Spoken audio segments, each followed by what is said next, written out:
Good morning students. आज हम class 7th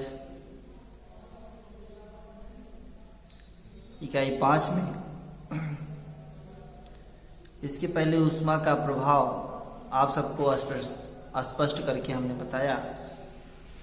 अब हम आपको द्रव में प्रसार कैसे होते हैं इस बात की जानकारी हम आपको देना चाहते हैं। द्रव अर्थात जो पानी होता है वो द्रव। जैसा कि आप लोग जानते हैं पदार्थ की कुल 3 अवस्थाएं होती हैं। उनमें से मुख्य रूप से ठोस, द्रव, गैस,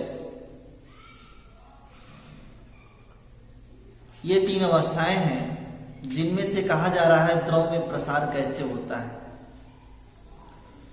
ठोस की भाग द्रव भी गर्म करने पर फैलते हैं। ठोस के तरह जो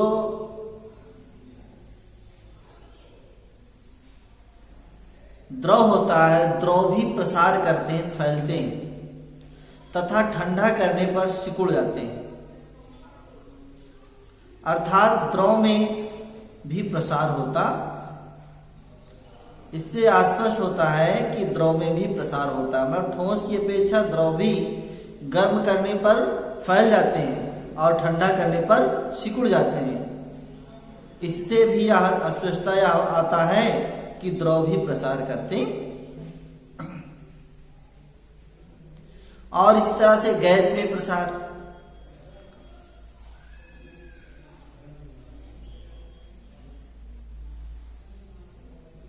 गैसों में प्रसार किस तरह से होता है कि इस प्रकार आप जानना चाहेंगे कि क्या गर्म करने पर गैसों में भी प्रसार होता है। मतलब आपको ये जानना निश्चित होगा कि क्या गर्म करने पर भी गैसों में प्रसार होता है।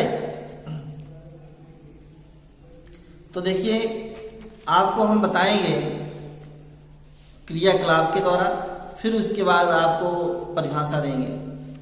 तो क्रियाकलाप के माध्यम से अगर आपको हम बताएं तो जो ठोस अर्थात द्रव होते हैं उनका आकारिकी लक्षण होता है और उस आकारिकी लक्षण के माध्यम से यह स्पष्ट होता है कि गैस में भी प्रसार होता है तथा इससे यह स्पष्टता का लक्षण प्रभावित होता है, मालूम होता है कि गैसों में प्रसार कैसे होगा। देखिए, फर्स्ट रूप से आपको हम बताना चाहते हैं, कांच की एक खाली तथा स्वच्छ छोटी बोतल लेते हैं। इसके मुख पर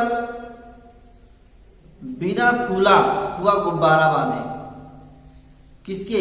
कांच के मुख के ऊपर, डिब्बे के ऊपर बिना फूला हुआ एक वायलोन गुब्बारा बांध देते हैं। अब बोतल को चौड़े मुख के बर्तन में रखिए। कोई एक बर्तन हो जो कि चौड़े मुख का हो, उस बर्तन में हम क्या करते हैं, उस कांच के डिब्बे को रख देते हैं। फिर उसके बाद बोतल के मुख में लगे गुब्बारे का अवलोकन कीजिए। क्या होता है, जब बोतल जिसमें वायलून बांधा हुआ है बड़े जार में, बर्तन में बांधे हैं, अब उसको जब हम अवलोकन करते हैं, देखते हैं, तो क्या निष्कर्ष आता है कि ठोस तथा द्रव की भांति गर्म करने पर गैसों में भी प्रसार होता है। गर्म करने पर गैसें फैलती हैं तथा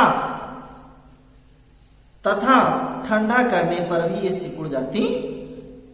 इससे यह इनकी अस्पष्टता मिलती है। अब दैनिक जीवन में ऊष्मा का प्रभाव। आज दैनिक जीवन में, इस जीवन में ऊष्मा का क्या प्रभाव है, क्या लक्षण है। जैसे आप लोग जानते हैं, रेल की पटरियों को जोड़ते समय उनके बीच कुछ जगह छोटी छोड़ी जाती है तथा ताकि गर्मी के मौसम में पटरी गर्म होकर फैलने पर टेढ़ी ना हो जाए, इसलिए पटरियों में खाली स्थान छोड़ते हैं। दो खंभों के बीच तार को ढीला बांधा जाता है ताकि सर्दी में तार के सिकुड़ने पर खंभे टेढ़े ना हो जाए।